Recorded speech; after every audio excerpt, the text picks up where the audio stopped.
Buenas noches, esto es 4 a la N, soy Gonzalo Priale y es grato esta noche tener como invitados a Elmer Cuba, socio de Macroconsult, y a Eduardo Morón, presidente de la Asociación Peruana de Seguros.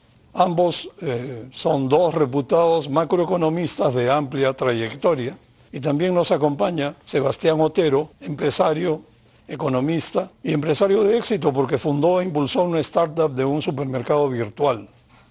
Con ellos vamos a tocar un menú de diagnóstico y pronóstico de aspectos claves de la economía peruana en este año, tales como déficit fiscal, crecimiento, confianza, inversión pública e inversión privada, entre otros.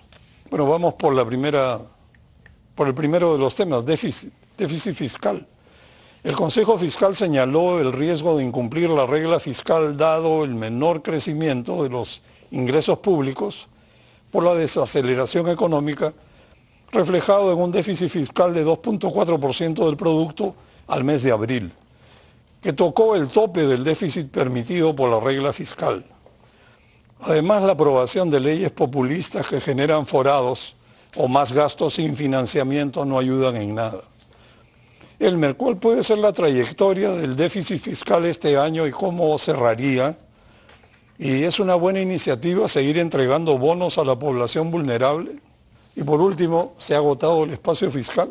Mira, primero el gran contexto, ¿no? Es un país que se está desacelerando, es un gobierno que ha comenzado con una severa crisis política.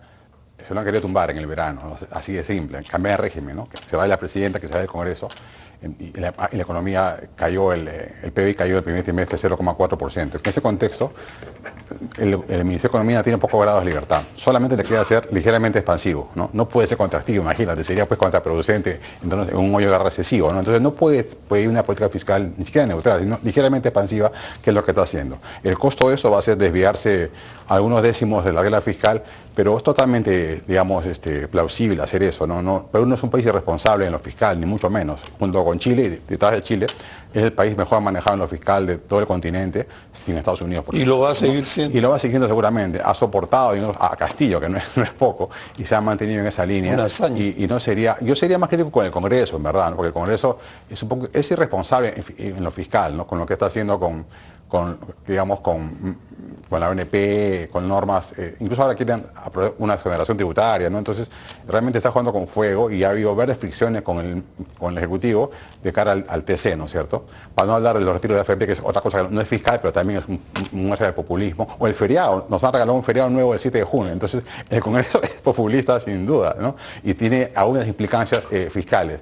Pero yo no sería tan crítico con el MEF en la parte puramente del déficit, ¿no? Yo sé que el Consejo Fiscal hace su trabajo. ¿Y ves más bonos de ayuda? No, los bonos, digamos, eran útiles porque en la pandemia había un lockdown, o sea, una prohibición de ir a trabajar. Entonces, si no trabajabas te podías morir de hambre. Entonces, ese bono está perfectamente bien dado. Se ha dado en todo el planeta, además, ¿no? Pero ya bonos hoy día, bonos contra la inflación ya no es usual, ¿no? Más bien es plata perdida. La mejor manera es más bien reactivar la economía. Entonces, en resumen, yo creo que no sería tan duro en la parte fiscal con el Ejecutivo, sí con el Congreso, y no creo que esté en duda pues la solvencia fiscal, ¿no?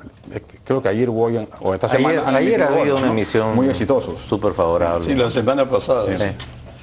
Ahora, en cuanto a crecimiento, el consenso de los analistas está alrededor de 2% de crecimiento para este año.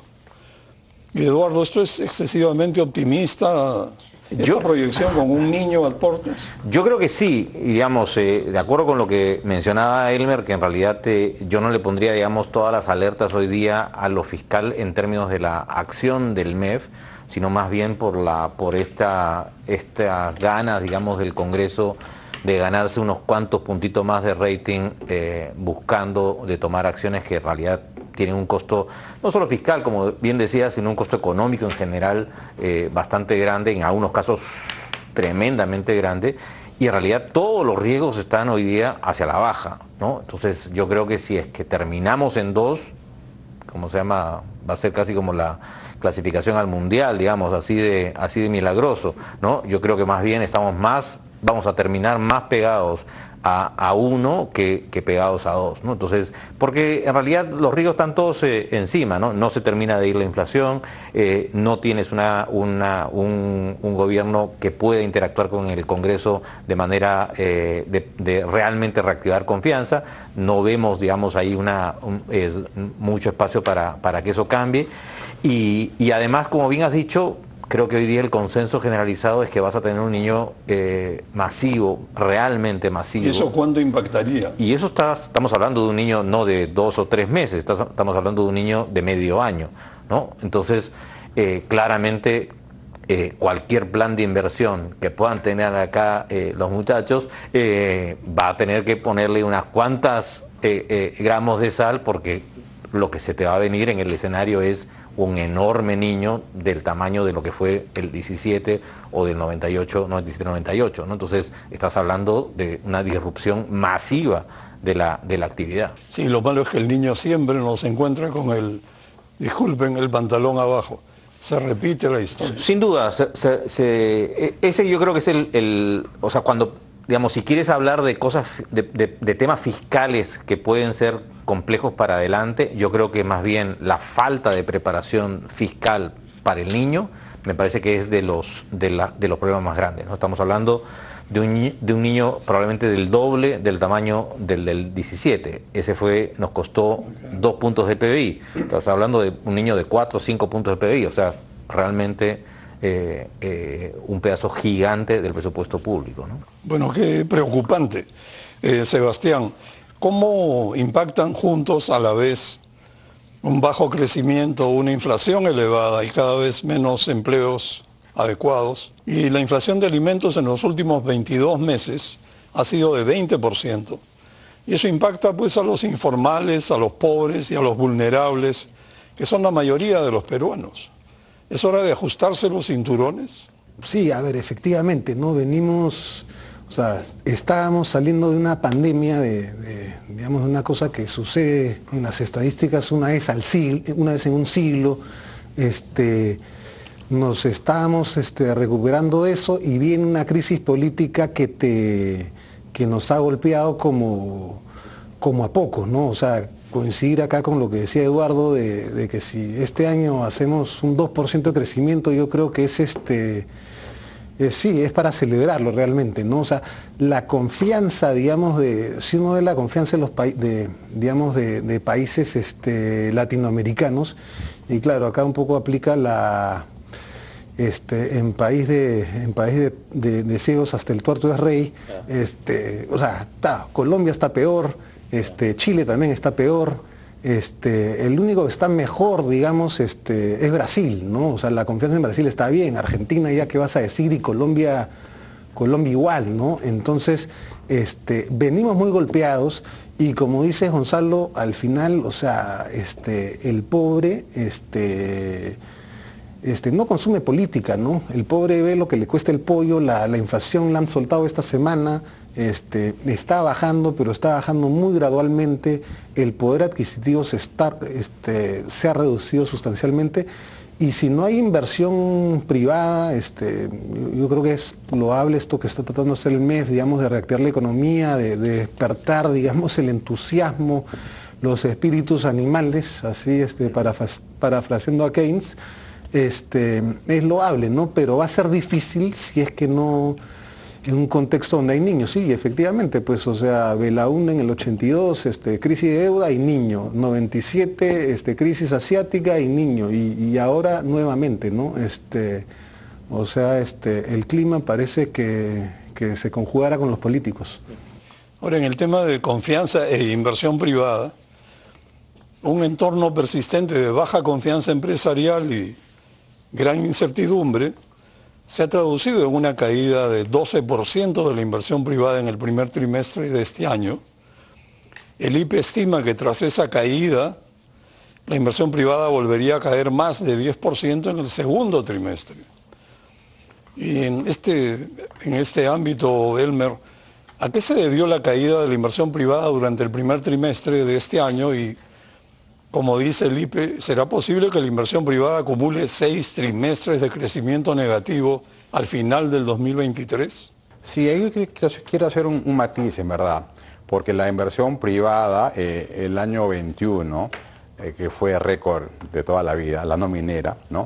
Tiene que ver con el lockdown del año 20. Entonces son decisiones que se tomaron de inversión que no se podían hacer y se hicieron el 21, y fue pues si tú ves el gráfico es un techo, ¿no? Y sobre ese récord histórico de la República, ¿no? De inversión privada no minera, el año 22 volvió a crecer un poquito, ¿no? Entonces, ¿qué está detrás de ese tremendo nueva meseta? Un boom de construcción, ¿no? Retiro de AFPs, el miedo a morirte por el COVID, te hizo hacer mejorar tu casa, ¿no? Te echaste, hiciste una pared más. Entonces, fue un año récord de ventas digamos, en construcción, y eso es parte de la inversión privada. Entonces, tienes un gigante ahí comparable. Entonces, era muy difícil ganarle al 22, en verdad. O sea, el 23, digamos, es normal que haya sido negativa, ¿no? En cualquier gobierno, ¿no? Pero no 10%, digamos. Pero no 10%. La caída de 12% del verano tiene que ver con el estallido político y social, ¿no?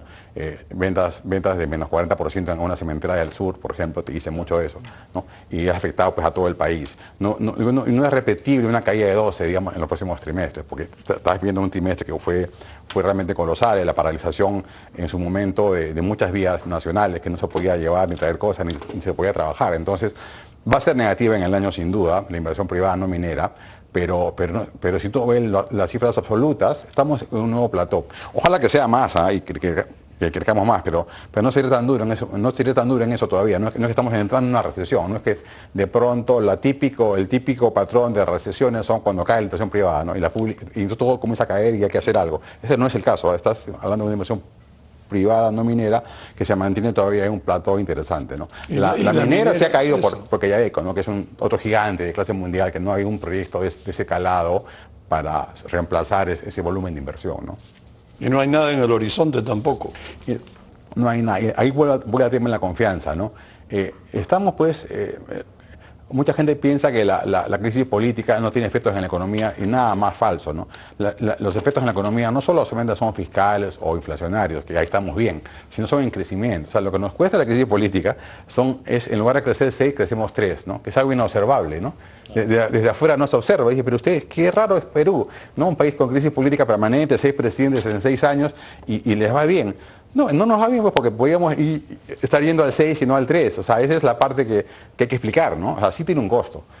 Pero bueno, aún así la economía es tan fuerte que crece 3, crece 2. Incluso este año crecer, digamos, 2 sería un buen dato, dado un primer trimestre negativo. Perú casi no tiene trimestres negativos. O sea, sacando el COVID de la muestra, tú ves hacia atrás 20 años, hemos tenido 4 trimestres negativos. 2 en el año 2001, con la crisis política de caída de régimen y la crisis .com, y el año 2008 con la crisis internacional. O sea, 2 trimestres nada más duró. Ahora 1. O sea, es fuerte lo que ha pasado, ¿no? Y no es normal que Perú se contraiga, ¿no? Claro, ahora respecto al tema de la crisis política, y yo me imagino este gobierno, como cualquier gobierno en su sano juicio, que más quisiera que recuperar la confianza de los inversionistas. Pero ¿es eso posible cuando al mismo tiempo continúa el desmantelamiento de las AFPs? Las leyes laborales antiempresariales de Castillo y Betsy Chávez siguen incólumes, todas siguen vigentes. Y además se promueve la informalidad, por ejemplo, de los colectiveros, y va en contrarreforma al transporte masivo, entre otras perlas. ¿Cómo ves esto? Lo que pasa es que, de alguna manera, cuando uno habla de crisis política, en realidad un elemento que está muy presente, aunque es subyacente al problema, es esta falta de control del Ejecutivo sobre el Congreso, ¿no? En un gobierno normal, en un país normal, en un ambiente normal, el Ejecutivo tiene de alguna manera control sobre el Congreso y por lo tanto los disparos, digamos, los autogoles no vienen de ahí, ¿no? Hoy día tenemos un gobierno otra vez sin bancada, ¿no? Sin ninguna capacidad de manejar, digamos, las cosas que pueden venir del Congreso, y por lo tanto hay, digamos, cuando hablamos de crisis política, en parte nos referimos a esta falta de certeza de si efectivamente el Ejecutivo va o no lograr controlar las cosas que salgan del Congreso y viceversa, ¿no? Entonces, hoy día estamos de alguna manera si quieres, más tranquilos porque se acabaron, digamos, las interpelaciones y cosas de ese estilo, comparado con lo que hemos tenido meses atrás. Sin embargo, todos los ejemplos que mencionaba Elmer hace un rato, digamos, están ahí, ¿no? O sea, todas estas malas leyes no son posibles de detener, porque al final la coalición que se forma detrás de medidas populistas abarca a todas las bancadas. Entonces, digamos, a pesar que hay esa fragmentación en el Congreso, terminas teniendo la bancada esta del populismo, tiene más de 87 votos, con lo cual te puede, simplemente aprobar por insistencia cualquier norma que termine siendo observada por el Ejecutivo, ¿no? Entonces, la tiene muy complicada en ese sentido el Ejecutivo, no va a cambiar eso. De acá para adelante, eso no hay manera que lo altere, ¿no? Sí, pues se ha quedado sin cartas que jugar y, por ejemplo, acabamos de ver no sé cómo llamarla, la triste experiencia de una elección de el defensor del pueblo que ha sido hecha con votos de todos lados. De todos lados, sobre todo de dos lados. Es una alianza que uno no se hubiera imaginado nunca entre fujimoristas y serronistas.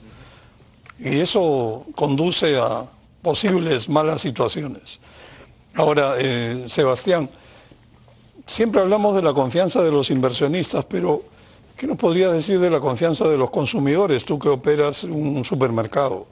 Sí, solo quería un poco complementar lo que mencionaban Elmer y Eduardo. A ver, sí, o sea, efectivamente, o sea, el primer trimestre hemos tenido un golpe fortísimo, o sea, lo ves en los resultados de Alicorp, de Gloria, que son empresas públicas, han crecido marginalmente en ventas, pero números pues por debajo del 8 o 9% que tenemos de inflación. Entonces si lo ves en volumen ha habido una contracción, ¿no? Entonces ninguna empresa puede cumplir un presupuesto si tienes un tercio del país paralizado, ¿no? Y eso, ¿no? Entonces, yo sí coincido un poco con Elmer que, o sea, hay que, o sea, lo que viene no puede ser peor de lo que ha pasado. Hoy, en mayo, hoy a junio, estamos mejor de lo que estábamos hace 4 meses. El Congreso, por naturaleza, al menos en este país, es populista. Lo ha sido, creo que desde que estuvo Toledo y ya no había el tema del Viper, en los 90, es populista. Lo que pasa es que el Ejecutivo paraba las cosas, ¿no? Ahora no ha habido esto, recién ahora que se está reconstruyendo el Estado. Y frente a lo que preguntas, digamos, del consumidor, mira, nosotros, digamos, en el sector que estoy yo, que es supermercadismo, o sea, es un sector muy golpeado, no solo en el Perú, sino a nivel mundial. A nivel mundial, o sea, hemos visto, o sea, que hay una presión inflacionaria que afecta, entonces hay consumidores que nunca habían sido sensibles a precio, que lo están siendo, ¿no? El crecimiento de marcas propias, por ejemplo, en países europeos como Escandinavia, ¿no? O sea, ha subido de una manera muy importante, en Estados Unidos también. Entonces la gente se está preocupando mucho por el bolsillo porque la inflación en alimentos ha sido mucho más de los 8, 9, 10% que es digamos, la global, ¿no? Entonces, sí estamos viendo una mejora, yo creo que se está viendo una mejora, pero todavía en alimentos muy lento, ¿no? O sea, lo que ha pasado en los últimos 2 meses con el pollo es un alimento en el Perú ultra sensible, ¿no? Y el pollo no está bajando, ¿no? Al contrario. Y Elmer, para cerrar, ¿crees que se recuperaría la inversión privada y qué sectores podrían tener mejor desempeño este año? Este año la inversión privada va a caer, va a ser negativa, en particular porque como la parte de construcción, que es parte de la inversión privada, va a ser el único sector, o mejor dicho, el sector que cae más este año, en términos sectoriales, valga la redundancia, va a ser construcción. Y tiene que ver con lo que hemos hablado ahora con la inflación. El grueso es autoconstrucción, entonces la inflación en promedio en los últimos 3 años es 20%, ¿no? Los 3 acumulada, digamos, y de alimentos es de 35%. Entonces, claro, los ingresos de esas familias que autoconstruían se han visto pues fuertemente reducidos y cualquier nuevo ingreso de un nuevo miembro de la familia que consigue un empleo informal es para comer, no es para construir tu canasta de consumo, no es para construir. Entonces, por eso que la inversión privada tal como se mide, va a ser todavía negativa quizá varios trimestres, o sea, indefinidamente, hasta que se acabe este miniciclo, digamos, de esa naturaleza. La inversión privada, no construcción, digamos, de casas, esa sí podría recuperarse algo el próximo año en la medida que veamos cierto horizonte de que la presidenta se estabilice en el puesto, ¿no? Todavía, mira, 3/4 partes de gente piensa que no debería estar ahí, entonces la tiene cuesta arriba, ¿no? Y confianza tiene que ver con eso, ¿no? Claro, la crisis política no ayuda en nada y no termina de solucionarse porque ha entrado una especie de paz ciega y que realmente no soluciona los problemas. Creo que básicamente declara en emergencia todo lo que se mueve. Bueno, volvemos después de la pausa.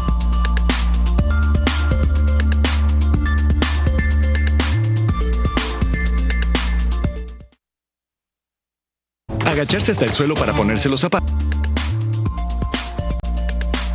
Bueno, estamos de vuelta y me gustaría ahora hablar de gasto público. Eduardo, ¿qué esperas de la inversión pública? ¿Puede contribuir a la reactivación?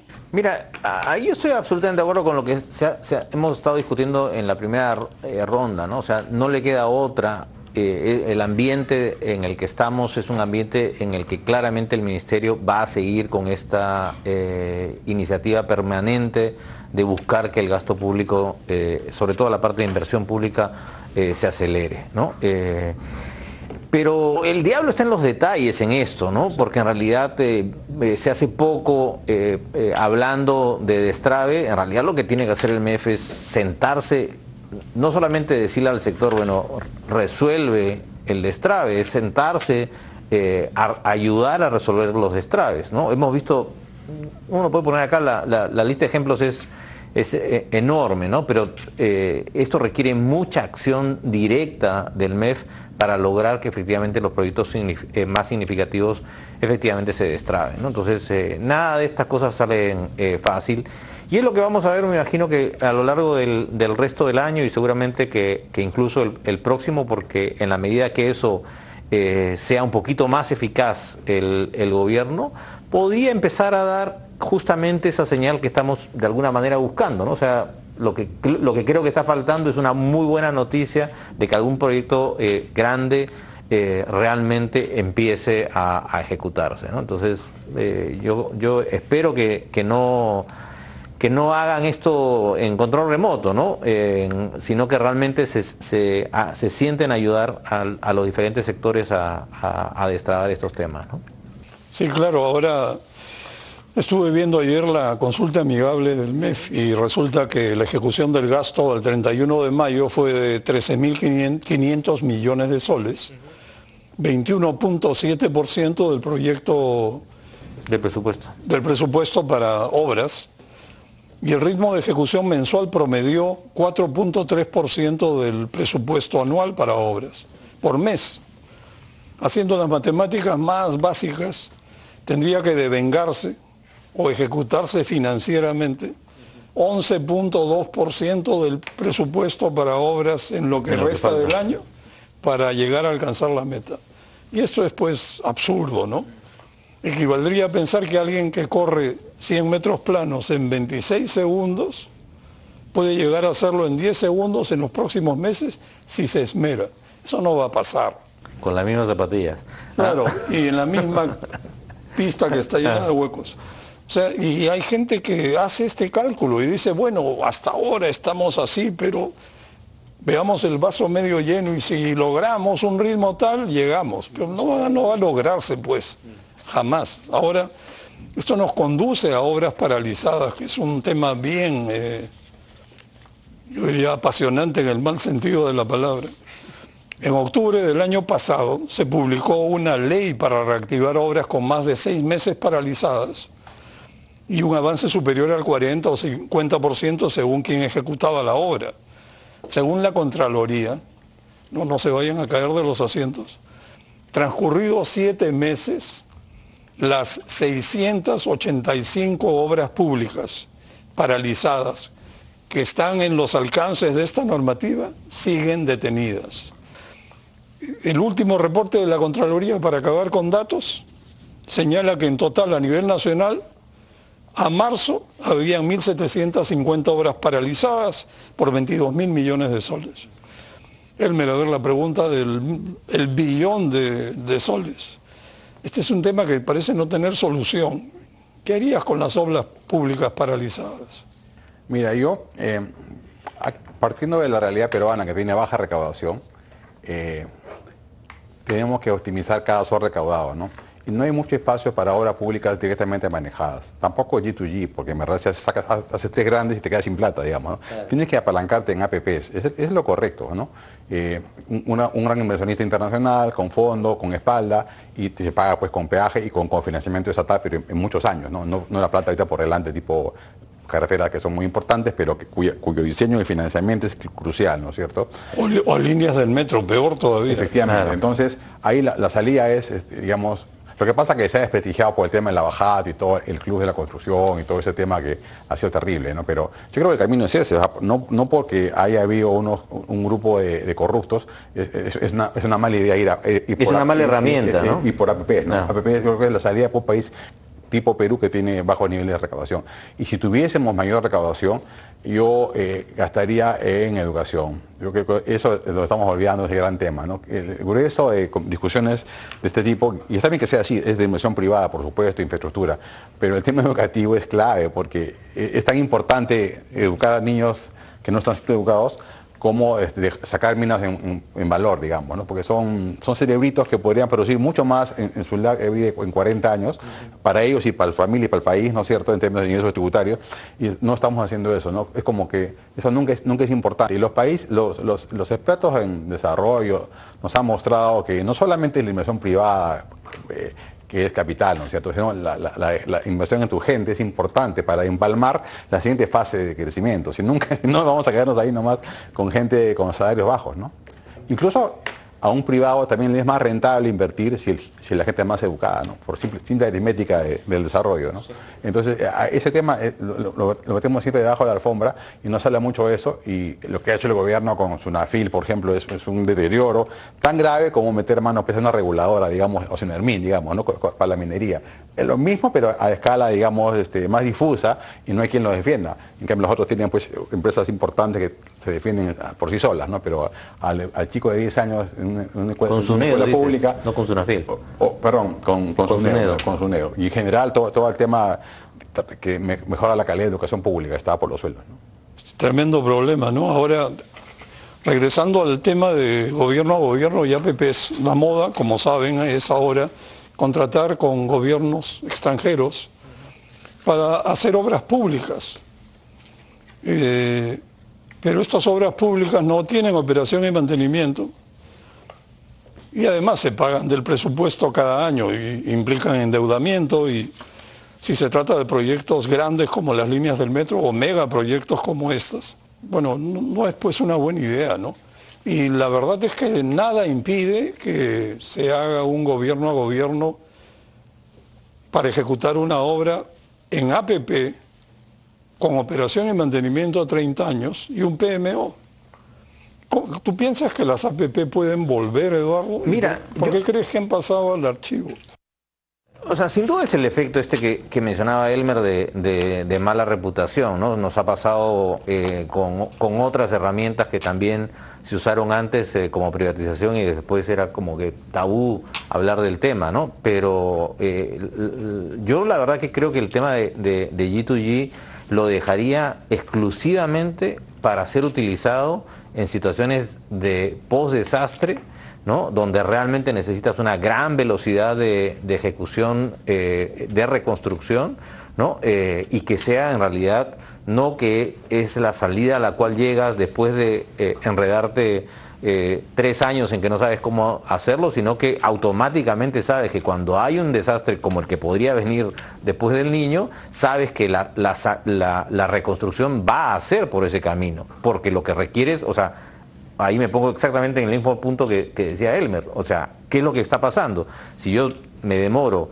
5 años en reconstruir la escuela, ¿cuál es la calidad del servicio educativo que estoy brindando por esa manera de reconstruir que tenemos en el país después de los desastres? Entonces, yo creo que ahí es cuestión un poco simplemente de explicar, ¿no? Explicar y hacer entender que esa es la herramienta correcta para situaciones en las cuales no estamos hablando de un desastre mayor, ¿no? Estamos simplemente hablando de lo que toca construir en el año, ¿no? Entonces, así lo hace cualquier otro país en el planeta, ¿no?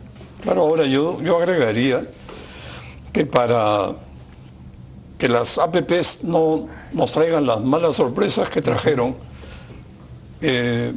lo que hay que hacer no es contratar un gobierno extranjero para que concurse, sino preparar mejor los proyectos, lograr que estos alcancen una madurez que es medible en sus principales indicadores o drivers, y esto debería certificarlo una de las grandes consultoras mundiales y ponerle un sello de garantía o de calidad al proyecto porque está apto para ser concursado.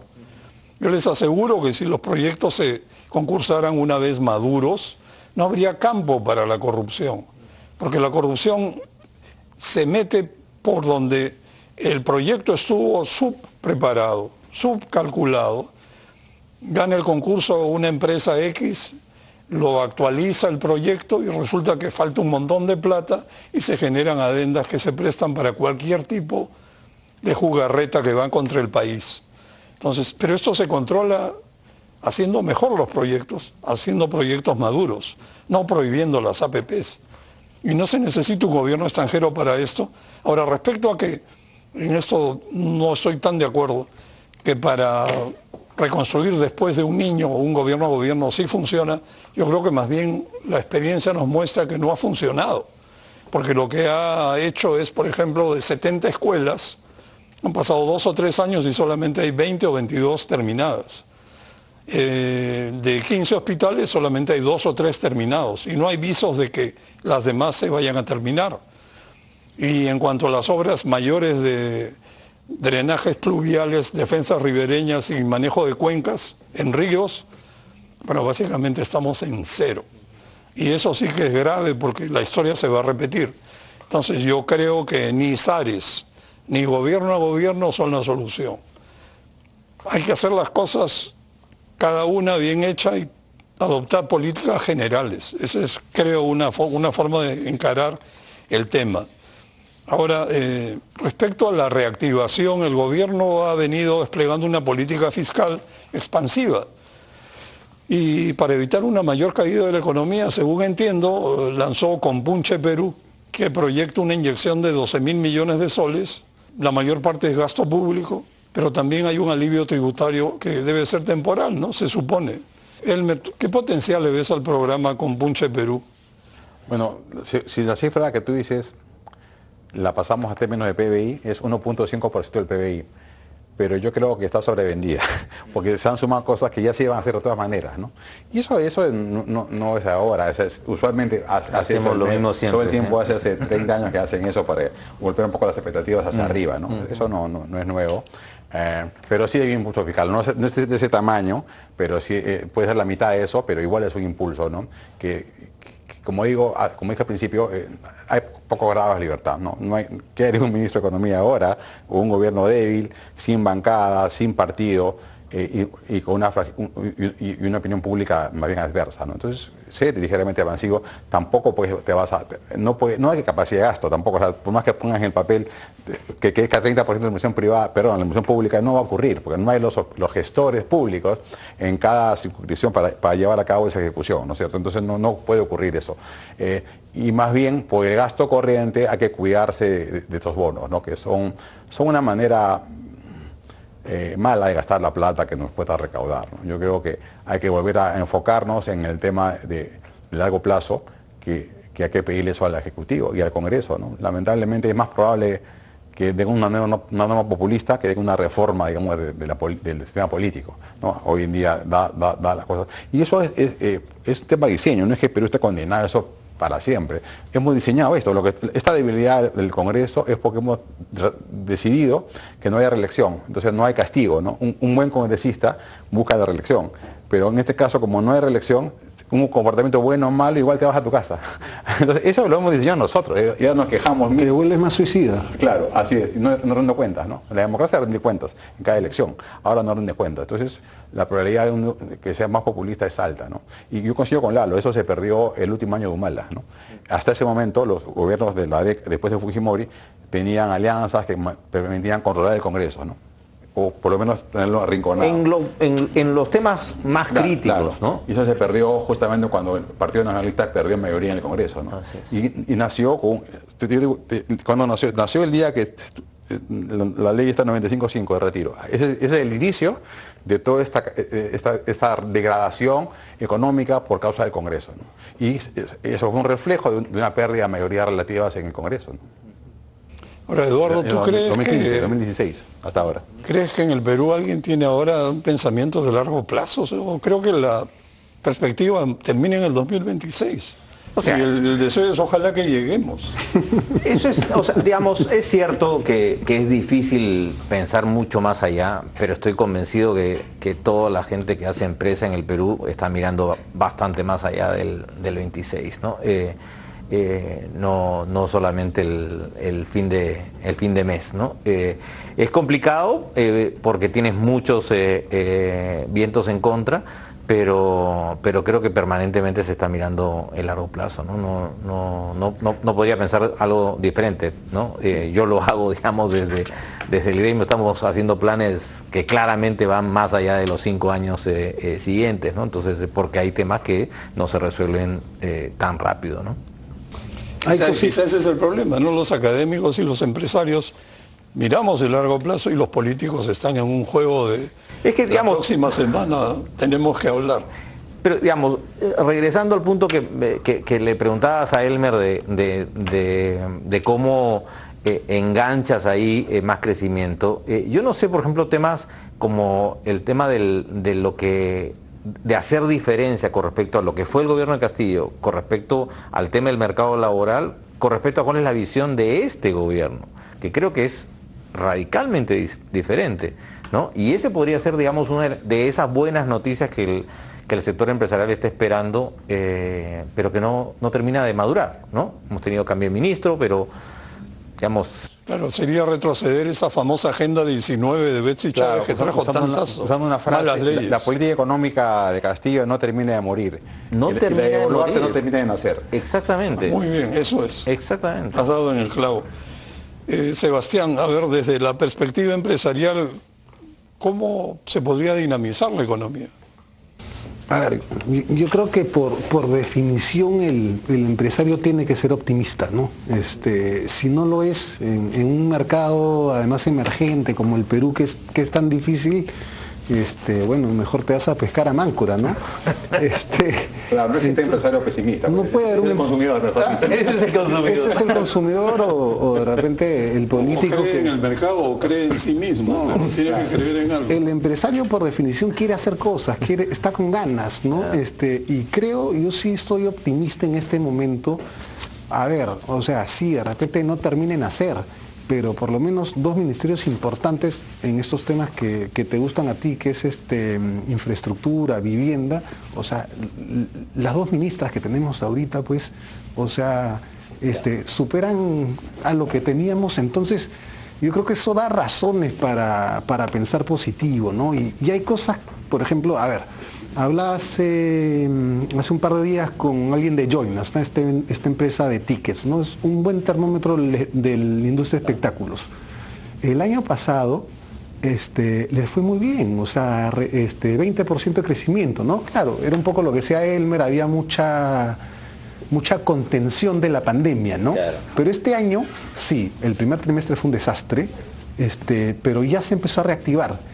Y estamos, por ejemplo, en una cosa bien positiva, yo diría que es un fenómeno del fútbol, un renacimiento del fútbol. O sea, no tienes de ir a los estadios. De ir al estadio. O sea, ¿hace cuántos años?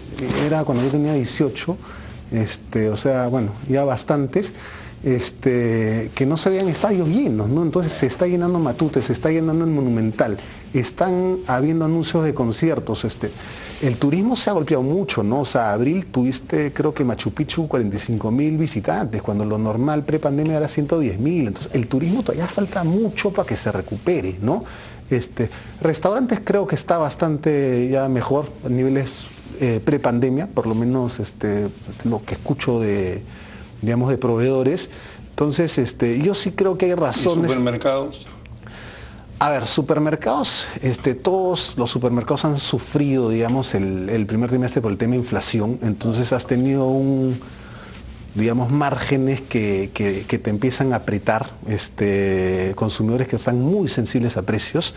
Entonces, el primer trimestre no ha sido en general bueno para el retail, ¿no?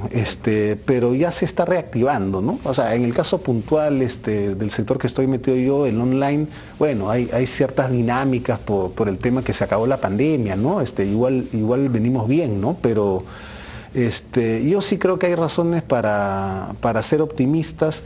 Este gobierno tiene pocos grados de libertad y creo que lo que tenemos que hacer es apoyarlo, ¿no? Es apoyarlo, porque tiene un congreso que resta, y tienes una coyuntura económica mundial que tampoco es fácil, ¿no? Que tampoco es fácil. Tienes tasas de interés altas en Estados Unidos, en el mundo, que siempre complica los mercados emergentes. Tienes inflación, tienes una guerra,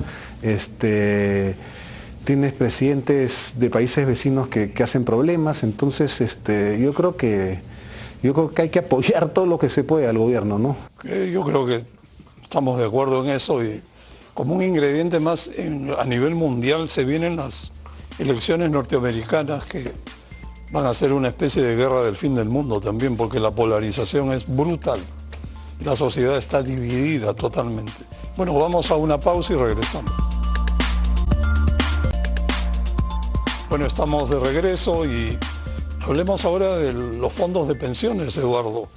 Se perfila un nuevo retiro. ¿Y cuán afectados están los pensionistas y las AFP? Yo pensé que me ibas a decir que se perfila una nueva reforma, y no un nuevo También, retiro. Vamos a hablar de la nueva reforma, pero O sea, yo ¿cómo hemos llegado a este la punto? verdad que yo no creo que el Congreso insista con el tema de los nuevos retiros. Me parece que en realidad está súper demostrado, ¿no? Las cifras del... Una pregunta Sí. intercalada. ¿No ves esto como una muerte anunciada, pero lenta?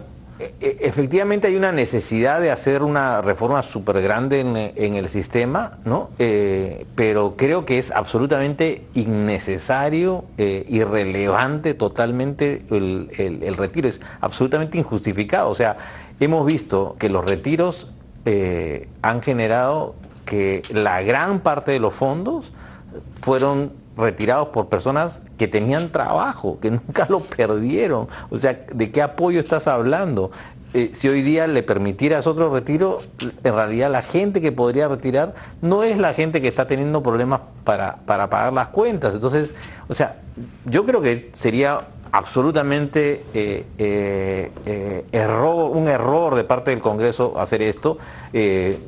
Seguimos con el tema inflacionario encima, seguimos teniendo, digamos, y al final la gente que puede retirar no es todo el mundo, ¿no? Es un pequeño grupo de peruanos. Los que van a terminar más golpeados con una inflación producto de que hay más plata circulando, no tienen AFP, ¿no? Entonces, o sea, si el Congreso realmente se parara un poquito, pusiera un poquito de paños fríos al pensamiento, claramente se daría cuenta que esto sería la peor cosa que puede hacer para los más pobres, sería promover un retiro adicional. Me parece que creo que hay otros intereses muy diferentes a buscar, digamos, ayudar a las personas que están detrás de la promoción de estos retiros, ¿no? Y Elmer, ¿tú qué ingredientes le ves a una reforma del sistema? A ver, yo creo que en el Perú el sistema de pensiones está en coma, en verdad, ¿no? Porque con ese retiro voluntario a los 65 años, prácticamente te dejan a tus criterios si quiero o no tener pensiones, ¿no? Entonces, claro. Eso que es una fuerte herida, ¿no? Entonces, Claro. Eso que es una fuerte herida, ese es un problema. Y otro problema más grave es que la mayoría no va a tener pensiones. O sea, los que pueden tener, la pueden perder, y otros no la van a tener nunca. Entonces, que el Congreso se haya puesto a pensar en términos amplios me parece una buena noticia, ¿no? Pero falta mucho debate todavía, o sea, pero por lo menos se ha abierto la cancha a discutir el tema de cobertura, ¿no? Pensemos en los que no van a tener nada en una pensión universal, por ejemplo, financiada con el Estado. Eso es algo básico, ¿no? Pensemos si eso va a ser suficiente o no y si hay que compensarlo. Ahora, los mecanismos para llegar a eso, pues, hay varios, ¿no? Pero no todos son fiscalmente neutros. Hay unos que son mucho más caros que otros y hay que pensarla bien. Y también hay propuestas extrañas que pueden ser muy caras para la formalidad, ¿no?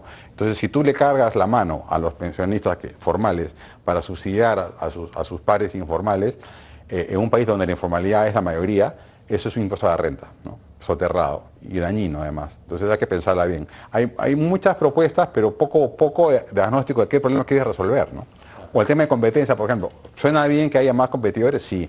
Pero hay un problema realmente con las comisiones. O sea, ¿no ha habido competencia acaso? ¿Y no ha bajado? Es un tema de diseño de mercado. ¿O qué riesgos te pone es. a los propios pensionistas el que tengas, digamos, esos proveedores ofreciéndote pensiones? Y si le pides lo mínimo que le pides al especialista, quizá no valga la pena entrar, porque es caro también, una masa crítica, un costo fijo importante. Sin duda. Para una demanda que potencialmente puede ser baja, te podrías quebrar si te atreves a meterte mal, ¿no? Y entonces, han puesto la respuesta antes del problema, mejor dicho, ¿no? O sea, tengo una solución a tu problema, es este puente. Pero mi problema no es de conectividad, no, pero el puente es bueno, ¿no? Entonces, un poco el mundo al revés. Sí, pues esto parece una película interminable que no llega a ningún final feliz y creo que la situación se repite, ¿no? En donde mires. Tenemos un país donde el 80% o algo así de los trabajadores son informales, donde el 70% de las viviendas son autoconstruidas, donde por coincidencia el 70% de las propiedades no están registradas en ninguna parte. De ahí pues que no se puede hacer expropiaciones, es muy difícil, porque no encuentras al propietario. O de repente desaparece un propietario hechizo que hizo una trampita con un notario y te dice, yo acá tengo un certificado. Bueno, entonces, un país de esta naturaleza, Eduardo, ¿cómo podríamos salir? Porque es como si tuviéramos un buen país que mide 20% y que tiene que mantener sobre sus espaldas, es responsable del 100%. Mira, yo creo que Elmer en su momento, hace unos años, me parece que con Claudia hicieron un trabajo que resume buena parte de lo que por años el MEF ha estado pensando y no ha podido ejecutar, que es una cosa que en realidad cuando uno lo piensa, yo me acuerdo cuando se lo dictaba a los muchachos en la universidad, era como que es obvio, pues profe, ¿no? Que es la empresa en su naturaleza debería ser una empresa que quiere crecer, ¿no?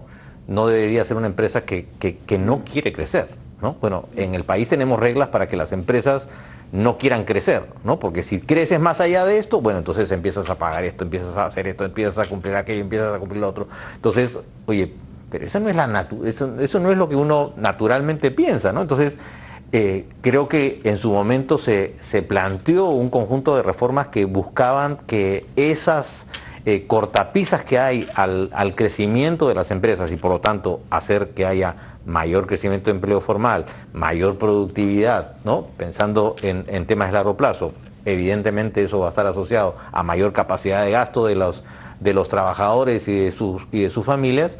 Bueno, esa es una de las reformas que cuando se pidió ahora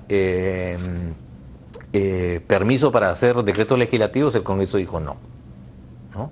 Entonces seguimos negándonos eso que parece absolutamente obvio, ¿no? Yo no sé, me temo que detrás de esta situación que siempre es bloqueada por razones ideológicas, básicamente marxistas, donde prefieren tener un empleo formal que es inexistente para la enorme mayoría de los peruanos, y no aceptan que deberían bajarse los costos laborales no salariales para evitar esos saltos, y que todo el mundo pueda prosperar. Empiezas pequeño, creces y llegas a ser grande. Pero acá el tránsito es imposible, no hay movilidad ascendente en la creación de la empresa. Entonces, eso por un lado, pero por otro lado está el tema de que la gestión del Estado es básicamente, por ser amable, muy pobre. Y lo que a mí me hace mucha gracia es escuchar a algunos ministros o exministros o hasta presidentes diciendo que el problema pues es que el Estado no funciona. Pero qué tal raza si son gobernantes y el gobierno es quien conduce al Estado, lo administra y debiera dar resultados. O sea, no tenemos la costumbre de buscar el resultado. Es como que en el equipo de fútbol el futbolista te dice, ¿qué ha pasado? Es que el equipo juega mal, pero tú eres el jugador del equipo. Exacto. Y tenemos también la situación que en el MEF creo que a lo largo de las décadas, en este proceso de 3 décadas exitosas donde la economía ha crecido, la macroeconomía es bastante sólida y resiliente, lo vemos ahora como soporta hasta un gobierno como el de Castillo. Pero hemos fallado en el diseño. Mire, así como hemos diseñado un MEF que sea, digamos, propenso a estabilidad fiscal, o un banco central que sea, ¿no?, que propenso a tener estabilidad de precios, no hemos diseñado lo mismo para el empleo. Por ejemplo, hemos diseñado un régimen laboral, tributario, que es amigable más bien con la informalidad, ¿no? O sea, hemos creado esto. No es que haya caído así del cielo o es naturalmente, pero sea así. No sé qué opinas de esto, Eduardo, pero algo que llama la atención es que tenemos un sistema de información del gasto de vengado que puedes mirar diariamente. Eso es muy bueno, o sea, puedes seguirlo. Y ese de vengado, que es básicamente montos autorizados para ser gastados en proyectos que están con luz verde. Pero eso no es ejecutado, ¿no? Entonces, tú notas que los reportes mensuales se ejecutó, no se ejecutó nada. Eso confunde, creo. O sea, claramente tenemos que migrar a una manera de gestionar diferente del gasto público, ¿no? O sea, la lógica que está detrás de cualquier APP debería ser un poco la lógica con la cual deberíamos medir la performance, si quieres, del gobierno, ¿no? O sea, tú estás comprando servicios, ¿no? Tú estás brindando servicios de esta calidad o de esta calidad, ¿no? No es lo mismo que una provincia tenga 2 horas de energía eléctrica que tenga 24 horas de energía eléctrica. Eso es un habilitante de un montón de oportunidades de negocio si es que tienes las 24 horas y si no, a frito, ¿no? Entonces, creo que nos hace falta tener una mirada menos del centavo y más del servicio, ¿no? Porque finalmente eso es lo que importa, eso es lo que le importa a la gente, ¿no? Entonces deberíamos empezar con alguna cosa que sea crítica. De alguna manera lo estábamos tratando de hacer en la parte educativa, ¿no? Porque finalmente estabas tratando de mostrar, oye, al final yo educo a la gente, ¿no? Y esa gente tiene una capacidad de engancharse en trabajos, que es lo que finalmente le importa a esos estudiantes, ¿no? Pero no lo terminamos de hacer para esas, por lo menos para las decisiones más críticas, ¿no? Para los servicios más críticos que el Estado da, ¿no? Yo diría también que el MEF debiera salir de esta zona de confort a la que se ha acostumbrado, donde su misión termina en presupuestar, generar los recursos, recaudar y entregarlos para que los gobiernos de todos los niveles hagan en este caso, las obras. Pero eso no da resultados, no se producen las obras. Y el MEF está como un espectador desde un balcón elevado, no el Torre de Marfil, pero sí un balcón un poco alto, mirando, pero miren, no entiendo por qué no logran el resultado. O por ejemplo, hasta ahora no entiendo por qué en los gobiernos locales no hay gente calificada, o sea, deberían contratar gente calificada. Eso no va a ocurrir. O sea, hay un problema estructural para la ejecución física del gasto y esto se resuelve con ingeniería. Y la ingeniería no es plomería, es ingeniería. Y eso hay que tenerlo claro porque si no, no va a haber forma de llegar al final de la ruta. ¿Cómo ves esto, Sebastián? No, sí, estoy de acuerdo. O sea, a ver, lo que se necesita para poder ejecutar y generar gasto es funcionarios que sepan hacerlo, ¿no? Eso se repite hasta el cansancio y creo que el problema está más que a nivel de gobierno central ahora, está en los gobiernos regionales, ¿no? Uno va a Colombia y el nivel es absolutamente otro. O sea, es una brecha impresionante y por eso Colombia ha podido hacer tanta infraestructura, ¿no? De carreteras, APPs, etcétera, ¿no? Yo lo hablaba con un par de fondos de inversión y me decían, o sea, tú te vas a Colombia y es otro nivel, ¿no? Los funcionarios públicos, en los gobiernos regionales. Y sí, o sea, hay temas de diseño, ¿no? Hay temas de diseño, hay temas de elegir mejores gobernadores. Entonces no es algo que cambia de la noche a la mañana, pero creo que se puede hacer. Hay instituciones que yo siento en el Estado que han mejorado muchísimo, ¿no? O sea, la misma SUNAT, no es agradable de repente siempre estar pagando impuestos, pero es algo que toca hacer y la SUNAT funciona bien, o sea, digitalmente, yo hablo mucho con el contador de la empresa, con la gente de finanzas y funciona bastante bien. Después, no sé, registros públicos, o sea, después de la pandemia yo no he vuelto a pisar una oficina de registros públicos, todos los poderes, copias literales, todo lo sacas digital. Entonces, hay cosas que funcionan bien en el Estado, ¿no? Tenemos que ver cómo logramos eso en los gobiernos regionales, ¿no? Y otro tema importante también para infraestructura es a nivel de bancos, ¿no? Yo he trabajado en bancos antes, y la experiencia que hay de los bancos en financiar infraestructura es mucho menor de la que hay en otros países. O sea, no están tan acostumbrados los bancos. Acá pueden entrar mucho en energía, sector eléctrico, retail, todo. Pero en infraestructura hay mucho menos experiencia. O sea, y lo de la Bajato los ha asustado muchísimo más, ¿no? Elmer, en un minuto, como unas palabras de cierre. Mira, lo que hemos estado hablando más, todos los ojos voltean al tema político. Eso sería lo central para resolver el tema del Estado, porque al final del día, este ejecutivo que tenemos ha sido esculpido por todos los gobiernos que han entrado, ¿no? Lo que tenemos es fruto de decisiones, decenas de decisiones que han tomado en su momento varios ministros, ¿no? Entonces, mientras más crítico sea el tema político, se va a reflejar en un Estado con menos capacidades, ¿no? Hay excepciones, como el que acaba de mencionar Sebastián, pero puede que de pronto comiencen a funcionar peor, como en el caso de migraciones, ¿no? Antes es algo maravilloso, el DNI, RENIEC, y de pronto entró en Trump, no había DNI, no había pasaporte. Entonces, siempre o te dan un pasaporte que no sirve. Y que no sirve, ¿Ah? ¿no? Entonces, eso pasa por capacidad del Congreso de también fiscalizar.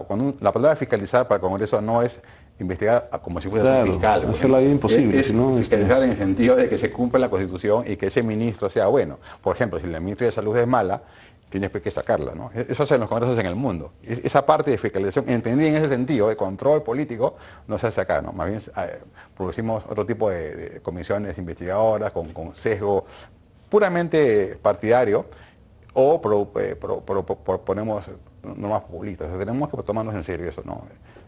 Fiscalización constructiva. Al tema de buenos políticos.